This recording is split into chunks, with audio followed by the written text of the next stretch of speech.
אנחנו באנו לגור כאן לפני 14 שנים, כשיונדב השתחרר מהצבא הסדיר.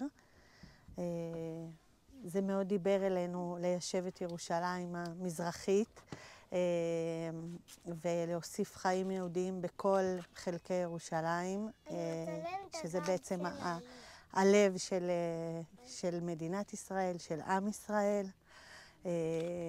עם השנים אנחנו רק מבינים כמה זה חשוב וגדול, כמה זה